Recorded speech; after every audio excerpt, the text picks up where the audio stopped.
બનાસકાંઠાના ડીસામાં ભારતીય જનતા પાર્ટી સાથે 35 વર્ષથી જોડાયેલા બ્રહ્મ સમાજના અગ્રણી ભરતભાઈ જોશીએ આમ આદમી પાર્ટીમાં જોડાયા છે. તેમના નિર્ણયથી સ્થાનિક રાજકારણમાં ગરમાવો આવ્યો છે. ભરતભાઈ જોશી ડીસા એડવોકેટ બાર એસોસિએશનના પૂર્વ પ્રમુખ અને સમસ્ત બ્રહ્મ સમાજના ઉપપ્રમુખ તરીકે સેવા આપી ચૂક્યા છે. તેમના પક્ષ પલટાને રાજકીય ભૂકંપ તરીકે જોવામાં આવી રહ્યો છે. તેઓ ડીસા આમ આદમી પાર્ટી કાર્યાલય ખાતે આપના આગેવાનોની હાજરીમાં વિધિવત રીતે ટોપી અને ખેસ ધારણ કરીને પક્ષમાં જોડાયા હતા. ભરતભાઈ જોશી સાથે ડીસા શહેરમાંથી 10 જેટલા શિક્ષિત યુવાનો પણ આમ આદમી પાર્ટીમાં જોડાયા હતા.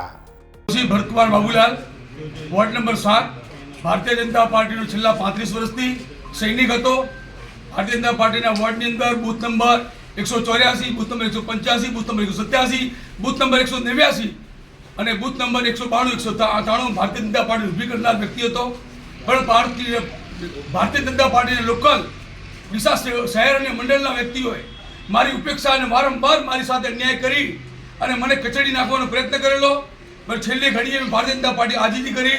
જવાબદાર પદાધિકારીઓ પાસે મેં માંગણી કરી કે મારા વિસ્તારની અંદર લોકોની સમસ્યાઓ કોઈ સાંભળતું નથી અને ફેશનની શોરૂમમાં જોડાયેલા આપણા નેતાઓ ફેશનના શોરૂમની જેમ કામગીરી કરતા હોય અને પાયાની કામગીરી ન કરતા હોય, જેથી મેં 2019ની અંદર ડીસા વોર્ડ નંબર 7 માટે ભવ્ય લોકોની સાથે રેલી કાઢી. તે છતાં પણ મારી ઉપેક્ષા રાખી, ન મને સંગઠનની જવાબદારી આપવા, ન મને ટિકિટ આપવા માટે રાજી.